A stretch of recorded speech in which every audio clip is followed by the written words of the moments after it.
Сәлеметсіз бе? Менің атым Владимир. Бүгін мен сізге постерге жеткізу тапсырыстарын қалай қабылдау керектігін айтамын. Бастау үшін орнату, жеткізу бетінде жеткізуді қосыңыз. Енді терминалда тапсырыстарды қалай жасау керектігін қарастырайық. Жоғарғы сол жақ бұрышта жаңа тапсырыс жасау түймесі бар. Басып, жеткізу опциясын таңдаңыз. Кәдімгі тапсырыс жасалды, бірақ оның жеткізу қойындысы бар.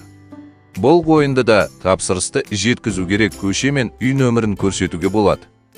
Мысалы, қайың ағашы 5. Тапсырыс мекен жайының мәліметтері. Мысалы, 40-шы пәтердің 2-ші кіреберісі және курьерге түсініктеме. Интерком жоқ. Оны кірген кезде теріңіз.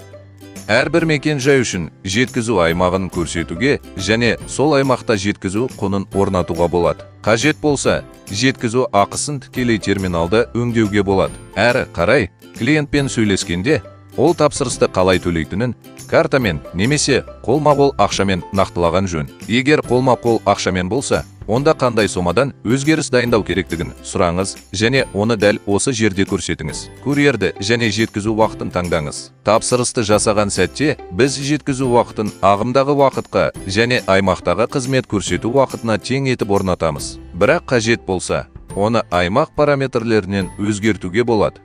Содан кейін чекке қайта оралып, тауарларды тапсырыспен толтыруға болады. Белгілі бір тәртіпке байланбағаныңыз маңызды. Яғни, егер сізге курьер қоңырау шалса, клиент қоңырау шалып, бірден тапсырыс берсе, сіз оны дереу әкеліп, кассаға апарасыз. Содан кейін жеткізу мекен жайын сұрайсыз. Немесе сіз қонақтардың клиенттік базасын басқаратын болсаңыз, клиентті телефон нөмірі бойынша тауып, ол тапсырыс берген барлық мекен жайлардың тізімін бірден көре аласыз. Сіз мекен жайды сұрамай-ақ, бар мекен жайды таңдай аласыз.